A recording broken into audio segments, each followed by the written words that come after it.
Film धुरंधर पर्दे पर तो भाई तहलका मचा दिया था, लेकिन उसकी उस चमक धमक के पीछे एक ऐसी दुनिया छिपी है जहां सच कल्पना से भी कहीं ज्यादा खतरनाक है। तो चलिए आज उसी दुनिया के पन्ने पलटते हैं। हम जब कोई फिल्म देखते हैं तो हर सीन एक कहानी कहता है, लेकिन असली कहानी वो तो उन हिस्सों में छिपी होती है जो कभी दिखाए ही नहीं जाते। तो सवाल यह है कि सिनेमा के ग्लैमर और जासूसी की क्रूर सच्चाई के बीच की ये जो लकीर है वो कितनी पतली है। आइए पता लगाते हैं। देखिए, फिल्मों के हीरो और असली जासूसों की दुनिया में जमीन आसमान का फर्क होता है। एक असली जासूस का सबसे बड़ा हथियार क्या है? उसकी गुमनामी। जिस दिन वो हीरो बन गया, समझिए उसका मिशन खत्म। उसकी असली पहचान भीड़ में घुल मिल जाने में है, उससे अलग दिखने में नहीं। फिल्म की कहानी का जो सेंटर था वो था कराची का लियारी इलाका।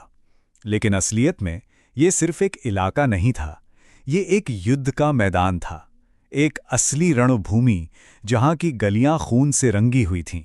मुंबई अंडरवर्ल्ड के किस्से तो हम सब ने बहुत सुने हैं, है ना? लेकिन सच ये है कि कराची के सामने वो कुछ भी नहीं थे।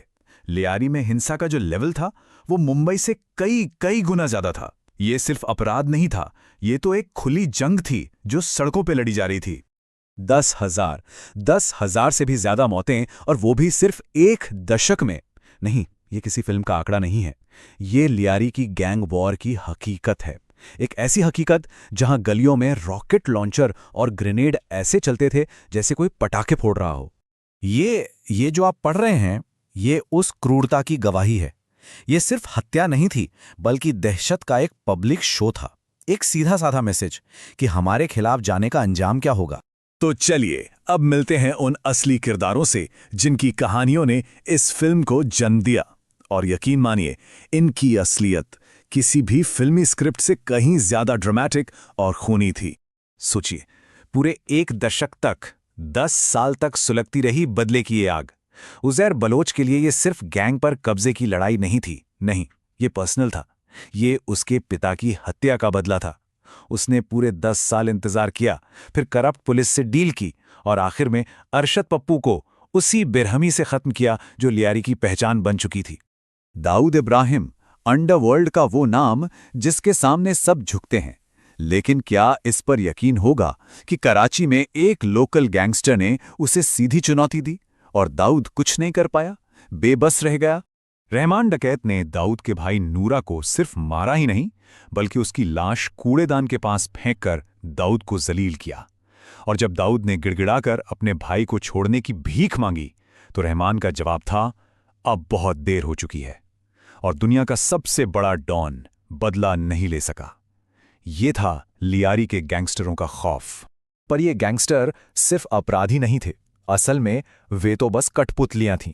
असली खेल तो पर्दे के पीछे चल रहा था, जहां धागे राजनेताओं और खुफिया एजेंसियों के हाथों में थे। नबील गबोल जैसे राजनेताओं के लिए ये गैंग्स वोट बटोरने वाली मशीन थे। गैंगस्टर्स चुनाव जिताते और बदले में राजनेता उन्हें कानून के शिकंजे से बचाते। ये क्राइम और पॉलिटिक्स का एक ऐसा खतरनाक गठजोड़ था जहां दोनों एक दूसरे के बिना अधूरे थे। अच्छा, फिल्म के किरदारों को ठीक से समझने के लिए हमें ये कॉन्सेप्ट समझना होगा, कंपोजिट कैरेक्टर।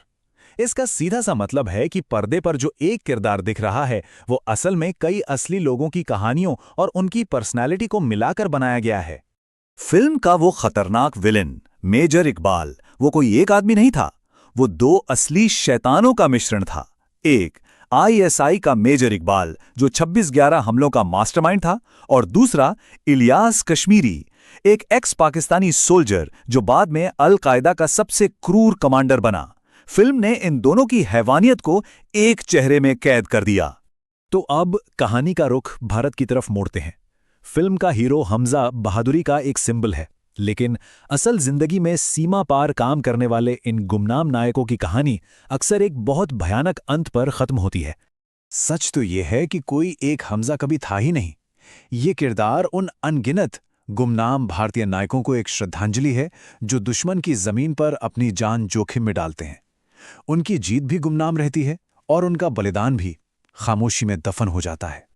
जब कोई भारतीय जासूस पकड़ा जाता है तो मौत उसके लिए कोई आसान रास्ता नहीं होती। नहीं, उसे सालों तक शारीरिक और मानसिक रूप से तोड़ा जाता है, फिर एक दिखावे का मिलिट्री कोर्ट ट्रायल होता है, जिसका फैसला पहले से ही लिखा होता है, मौत की सजा। यह हत्या से भी कहीं ज्यादा बदतर है, एक बहुत धीमी और दर्दनाक प्रक्रिया। और यही सबसे खौफनाक सच है।